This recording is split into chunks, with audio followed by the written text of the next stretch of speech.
किसानों का आज ही दिल्ली कूच, दो मुद्दों पर फंसा रह गया पेच, बोले टाइम पास कर रही है सरकार। नमस्कार, मैं बालकृष्ण द्विवेदी और आप देख रहे हैं न्यूज़ नेशन 81।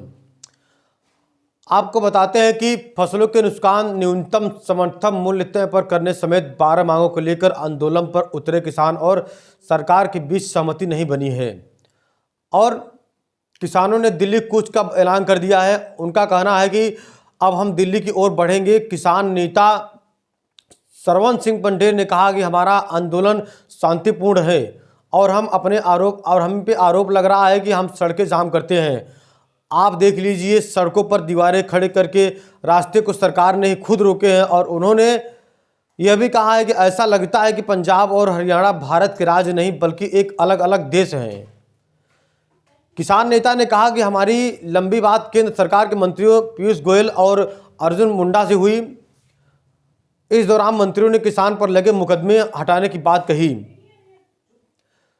और हम बात करते हैं कि बात यह भी मान हुई है कि लेकिन किसान और मजदूर ने कर्ज माफ करने और एमएसपी पर गारंटी वाले कानून पर सहमति नहीं बनी है।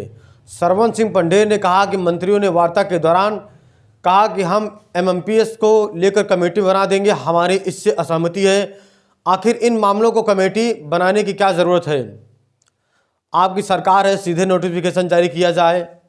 इसके अलावा कर्मचारी को लेकर बड़ा सरकार का कहना है कि हम देखेंगे कि कितना कर्जा है, इस पर भी सरकार पहले ऐलान कर चुकी है और आगे प्रतिक्रिया करती रही है।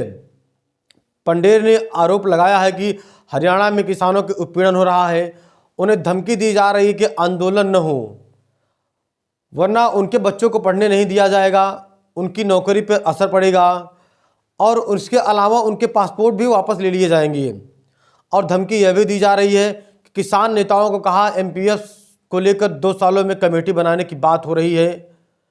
अब हम ऐसी बातों पर यकीन नहीं करते हैं। और आपको बताते हैं कि वोट सिर्फ हमारे आंदोलन को टालने के लिए हो रही है। किसान नेताओं ने इस बीच मीडिया से भी अपील की है कि उनके आंदोलन को राजनीतिक न कहा जाए और उनसे यह भी कहा जाए, उन्होंने यह भी कहा कि हम किसी कांग्रेस पार्टी से नहीं जुड़े हैं, हमारा लेफ्ट से कोई रास्ता नहीं है, न कोई तालमेल है। हम कांग्रेस के राज में भी किसानों के साथ न्याय नहीं हुआ है, अब भी नहीं हो रहा है। हम न तो भाजपा के खिलाफ हैं और न ही कांग्रेस के खिलाफ हैं। हमारी मांगे सिर्फ स्वीकार कर लिया जाए। हम देश के ही किसान हैं और किसान एक मजदूर की आवाज़ उठाने के लिए सड़कों पर उतर रहे हैं। वहीं हम आपको बताते हैं कि किसान आपको ये भी बता दें कि किसान आंदोलन की वजह से नोएडा में स्कूल बंद हो गया है। ऑनलाइन पढ़ाई करने के लिए स्टूडेंट और टीचरों को कहा गया है। किसानों ने मंगलवार को दिल्ली कूच करने की तैयारी कर ली है। इससे चलते नोएडा में कई जिलों में छुट्टी घोषित कर दी गई है।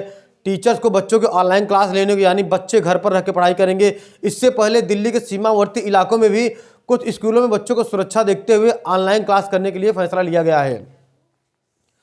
और हम आपको बताते हैं किसानों को दिल्ली में प्रवेश से रोकने के लिए पुलिस ने जगह जगह बैरिकेडिंग की हुई है। बच्चों को लाने और छोड़ने में काफ़ी परेशानी होगी, इसी वजह से स्कूल बंद करके ऑनलाइन